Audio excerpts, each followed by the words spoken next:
Okay. Show me. Hi there guys, welcome to the DashC channel, and today we're gonna have a look at a charger, an ISDT charger. Quite popular chargers these days, right? I don't think I'm overstating things there. And this box contains the T6 Lite. Yeah, there's also a T6 non-Lite. This T6 can charge at a 600 watts. Which, well, to me was more than enough. The non-Lite can go up to 780 watts. Other than that, it's pretty much the same charger. It even has the same dimensions. And by the way, the first thing that struck me when I got this in was how small the box is. I've had quite a lot of other chargers, and this is not a wimpy charger. 600 watts. That's quite a lot. I'm not sure how much watts you need in a charger, but this was enough for me. Okay, so yeah, box is small, consequently the charger itself is also small.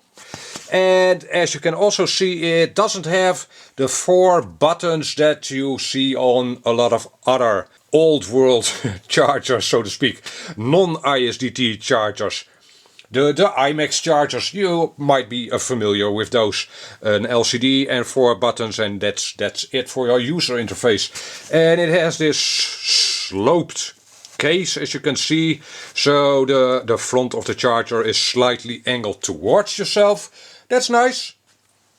Oh, by the way, if you think that you need more than 600 watts, well, maybe... Well, could be if you do a lot of parallel charging.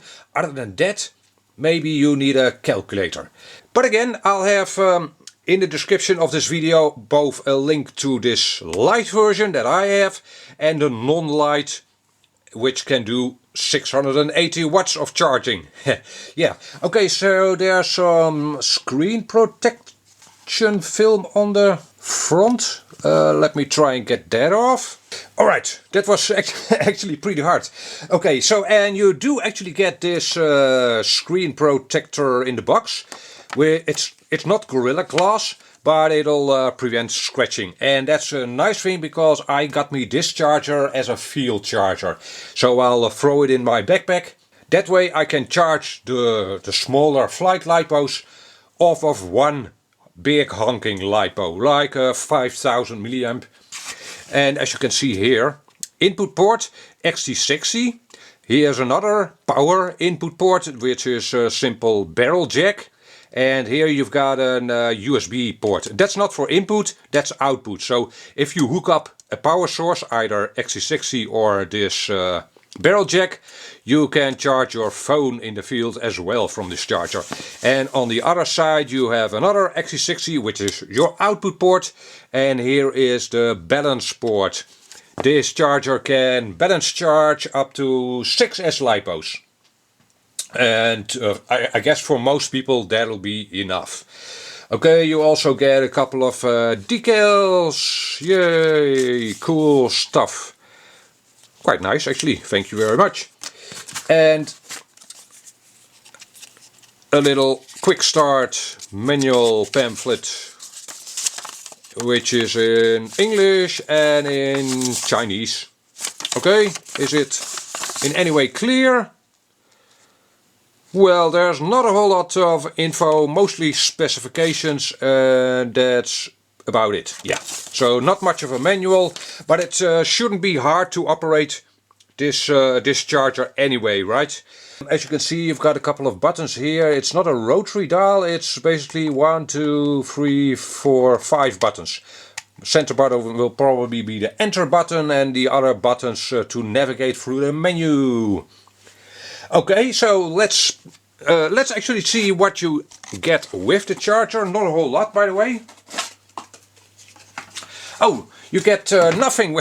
That's it. I had expected, for instance, an XT60 cable with alligator clips, because I'd wanna hook this up to a car battery. But you get none of that, so you have to provide that yourself. Yeah, you can obviously just use a soldering iron to put an alligator clip cable on an XT60 and then you're good to go for that. So that's just fine.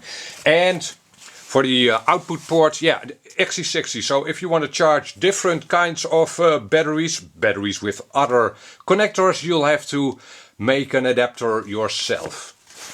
I'm sure BattGo or ISDT sells adapter cables, but I didn't really need any for my application. So, okay, let's hook up a battery on each side and see what this charger can do. Okay, let's hook up a power source for the charger itself. And you can use up to 8S LiPos as a power source, which is enormous, kinda. Okay, there we go. Our charger is alive. Now, if I hook up a LiPo on the other side, so the output side, I'm only connecting the balance cable, as you can hopefully see. And it now tells me, yeah, I see a 4S LiPo and I see 4 cell voltages. So you can obviously use the charger as a voltage checker as well. And let's press the middle button over here and click. We get ourselves a menu and it has figured out that it is a LiPo. Obviously the charger can charge all kinds of LiPos. Everything you kinda can think of. Like normal LiPos, LiFe's, high voltage LiPos, lead batteries, nickel metal hydrides, cadmium, so LiFe's, did I say LiFe's? Yeah. So everything, and it looks like it figures out what is.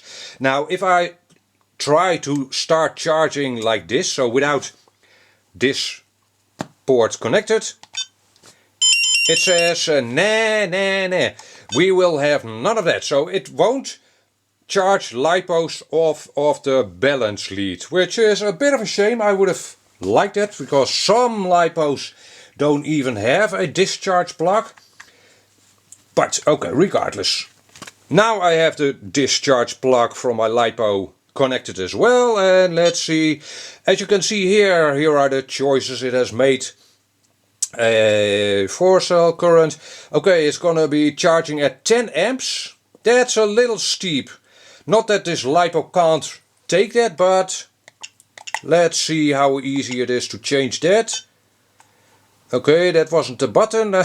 Try again. Click, click, click. And then, okay. Yeah, so user manual definitely isn't needed for this charger. Spend about 15 minutes going through the menu and you'll have things figured out. So I want to use 2 amps, click, okay, and start. Hachigay. And that's basically it.